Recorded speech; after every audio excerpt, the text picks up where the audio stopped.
संघर्ष fast news सदैव आपल्या सेवेत. इस्तीफा दो, इस्तीफा दो,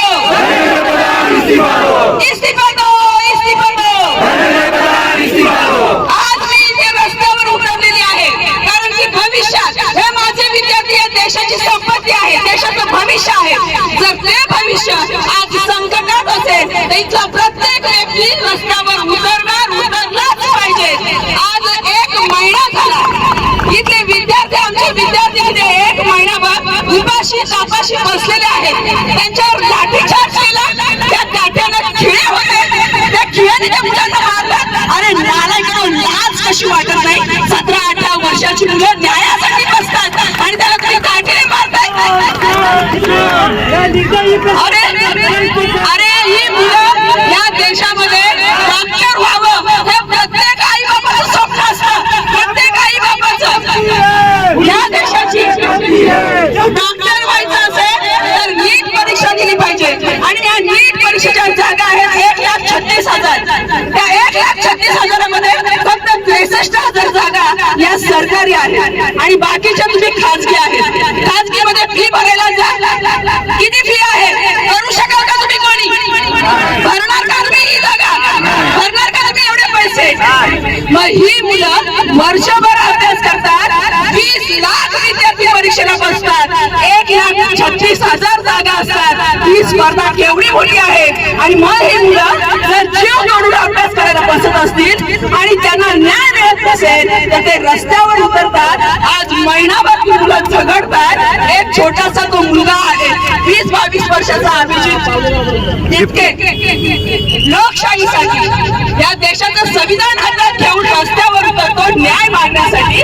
आणि तुम्ही त्या मुलांना मारताय, लाठीचार्ज करताय, त्याच्यावर पावसाचा फवारा मारताय पाण्याचा.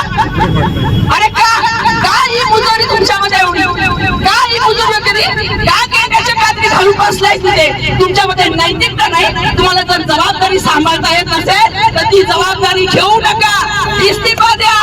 दुसरा कोणीतरी येईल, लायक येईल. आणि आज हा देशामध्ये हा जनसमुदाय इतका आंदोलन करतोय, इतका पेटून उठलाय, याचा वचक या नालायक सरकारला बसलाच पाहिजे. तुमची तानाशाही इथे चालणार नाही. आमचा तरुण जागा झालाय, पूर्ण विद्यार्थी रस्त्यावर उतरलाय, पूर्ण देशात उतरलाय. आम्ही हे करू देणार नाही.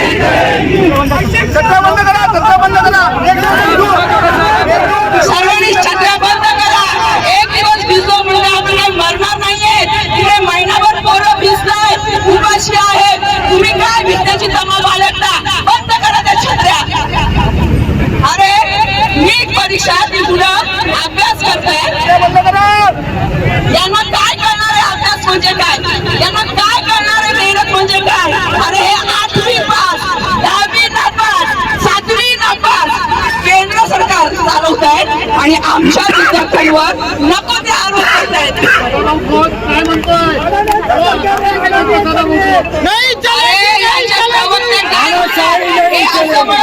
चुकीचं म्हणत देत आहेत, हे आंदोलन दडपवण्याचा प्रयत्न करतायत. अरे किती नालायक रे तुम्ही, किती नालायक. तुमच्यामध्ये संवेदनशीलता नाहीये. तुमच्याकडे त्या मुलांना पाहून तुमच्यामध्ये तुमचं रक्त खवळत नाहीये. अरे या मराठ्यांचा इतिहास आहे, या मराठ्यांचा इतिहास आहे. जेव्हा संभाजी राजांवर पकडलं गेलं होतं तेव्हा सुद्धा चौकाचेही भाले झाले, प्रत्येक घराचे किल्ले झाले. आज सुद्धा असंच होणार. प्रत्येक विद्यार्थी पेटून उठणार, प्रत्येक नागरिक रस्त्यावर येणार. आणि हा इस्तीफा घेतल्याशिवाय आम्ही तुम्हाला सोडणार नाही, मी तुम्हाला सोडणार नाही. बोलो, या सरकारचं करायचं काय? या सरकारचं करायचं काय? अरे इस्तीफा दो, इस्तीफा दो. अरे इस्तीफा दो, इस्तीफा दो. तुमची लायकी नाहीये. मुलांच्या समोर येऊन त्यांचे प्रश्न तुम्ही समजून घेतले नाही. मुलांसमोर येऊन त्यांच्या व्यथा तुम्ही मांडल्या नाही. त्यांना व्यथा मांडू दिला नाही. त्यांच्यावर तुम्ही काही केले नाही. मीडिया विकत घेतली. तुम्ही नको ते आरोप केले. अरे निर्लज्जांनो, माझा तर असा रक्ताचा खळखळाट होतोय की जर हे मुंबई आले, आपल्या रस्त्यावर दिसले, त्यांना गाडीत खेचून मारा. आगे कॅमेरे.